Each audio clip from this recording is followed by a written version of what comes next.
मग पुढं काय होतं? आणि मग ते लेटर कामिनीनं रिशाला दावलं आणि रिशानं मला दावलं आणि लय ओरडलं माझ्यावर. आणि तुम्ही पण मग धुलाई केली माझी नेहमी सारखी. अरे म्हणजे रिंगाण पूर्ण झालं म्हण की.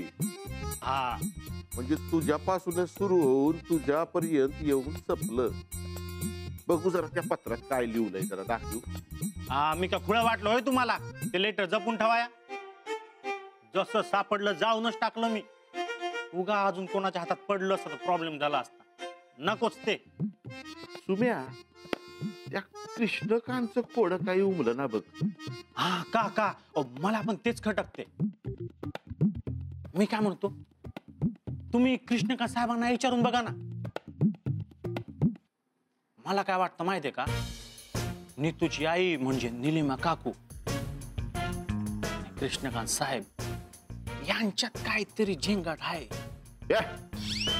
कसले शब्द वापरतो रे प्रेमासाठी? हा प्रेम म्हणजे पुढे बोल. हा मला काय वाटतं माहितीये का काका यांच्यात काहीतरी आहे नाहीतर आधीच काहीतरी असत. आपल्याला कळलं पाहिजे ना ते. नाही खरंय काहीतरी असणार एवढं मात्र खरं. कृष्णकांतनी एक डाव सांगितलेलं आठवतंय मला. जुनी आठवण भळभळती जखम. ती एक माझी दर्दभरी कहाणी. अहो मग सांगा की.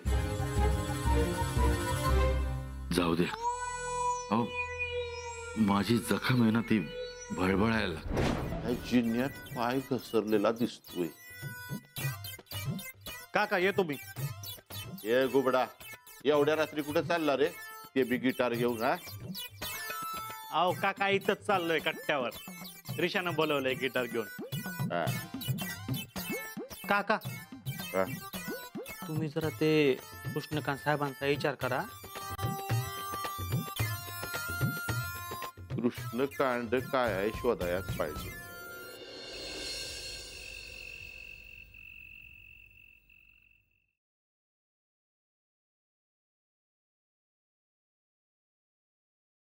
निलिमा नीतूच्या लग्नाची घाई मी समजू शकतो पण तू तिला तिच्या कामामध्ये डिस्टर्ब का करतेस?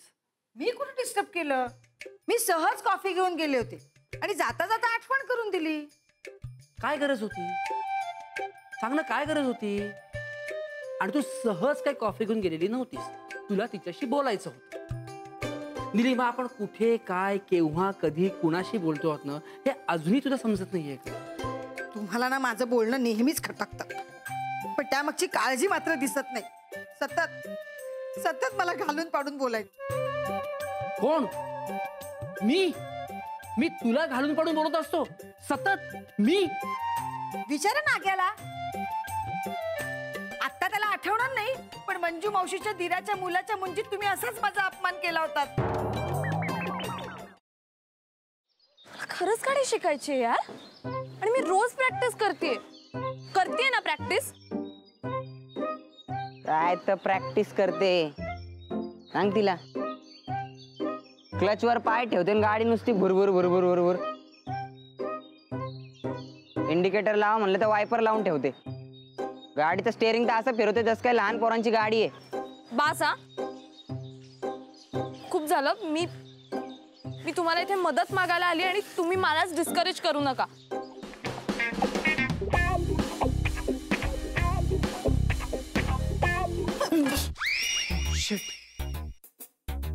तू पण इथे लपलीयस?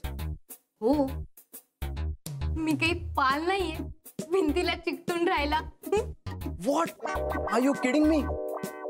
अशा सिच्युएशनला तुला विनोद सुचू शकतो? कसं असतं ना अशी सिच्युएशन आली की आपल्याला टेन्शन येतं आणि मग ते टेन्शन घालवण्यासाठी विनोद करणं चांगलं. व्हॉट्स इट? नाही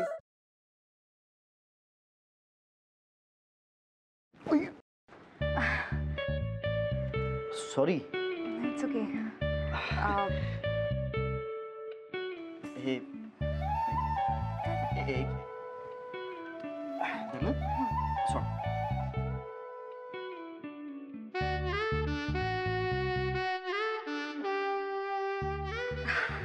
अरे थँक्यू.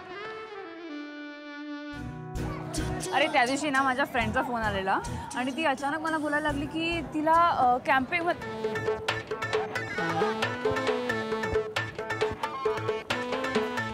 काय करतोयस? मी पळतोय. ह्याला पळणं नाही म्हणत, ह्याला जॉगिंग म्हणतात आणि ह्यांनी करून तुझी ढेरी कमी नाही होणार आहे. गप्पे. ह्याला पळणंच म्हणतात. मी असंच पळतो. तुला पळायचंय तर पळ. अरे पण तू का पळतोयस? अरे आपले मित्र आहेत ना, त्यांना विचारायचंय त्यांची युवागिरी काय आहे. वा, हो चल.